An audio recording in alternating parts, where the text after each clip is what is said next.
Sebab saya tak suka minum manis, tapi saya suka makan manis, saya suka dessert. Saya tak tipu, saya suka kek, saya suka pastry. Tapi saya tahulah macam mana nak burn balik. Macam mana cara disiplin pemakanan yang Aning amalkan untuklah menjaga kesihatan dan juga untuk mengekalkan stamina dengan tubuh sebegini? Okay, saya punya mantra adalah what you eat is what you're gonna burn. What you burn is what you ate lah kan. So saya rasa saya sentiasa pantau pemakanan saya dari segi kalori deficit. Walaupun kadang-kadang saya pun ada juga langgar pantang. Tapi bila saya langgar pantang tu, saya kena fikir apa yang saya akan buat next. Tapi nak katakan pantang sangat tu, tidaklah.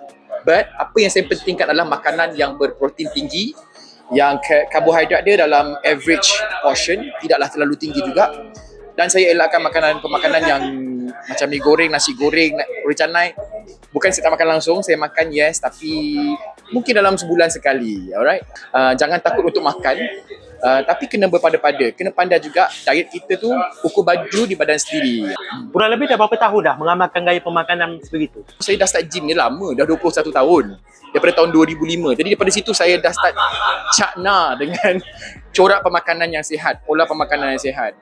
Dan saya dah sampai tahap yang di mana saya punya selera makan pun dah berubah. Kadang dulu suka makan mi segera kan, tapi sekarang ni saya dah kurang makan mi segera. Dia memerlukan, yes, it takes commitment, it takes sacrifice. Tapi saya rasa untuk orang yang dah memang kaki gym, mereka tahulah, they know the drill, macam mana mereka nak kontrol pemakanan mereka. Sebab saya tak suka minum manis, tapi saya suka makan manis, saya suka dessert. Saya tak tipu, saya suka kek, saya suka pastry. Tapi saya tahulah macam mana nak burn balik. Okay, untuk pertumbuhan muscle ataupun otot ya, selain melakukan aktiviti fizikal, mungkin dari segi pemakanan, apa semua pemakanan terbaik untuk membina otot?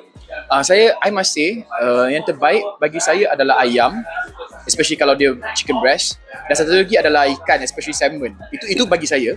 Dia mungkin subjektif, kerana mungkin ada orang yang rasa macam daging lebih bagi banyak protein untuk dia. Tapi untuk saya yang really works on me adalah ikan, especially salmon, dan juga ayam lah. That's my favourite. Untuk makanan bergoreng, adakah ini masih lagi amalkan juga? Ambil juga makanan bergoreng? Berpada-pada. Sebab saya suka juga kalau mak saya dah goreng cucur udang, dah goreng keropok tu kan, takkanlah kita nak tolak.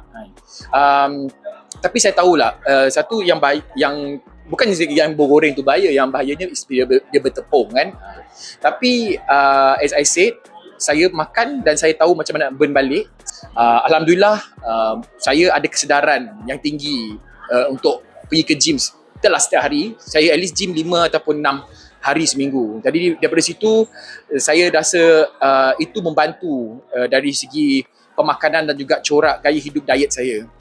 Tetapi itulah sebab kita nak ubah persepsi. Orang kata kalau nak kurus jangan makan nasi, jangan makan carbs yang tinggi. Sebenarnya benda tu ada betulnya, tapi kadang-kadang kita perlukan nasi. Saya makan nasi, tapi saya makan berpada-pada dan saya tahu macam mana nak burnkan ataupun tukarkan karbohidrat tersebut menjadi tenaga yang saya gunakan setiap hari.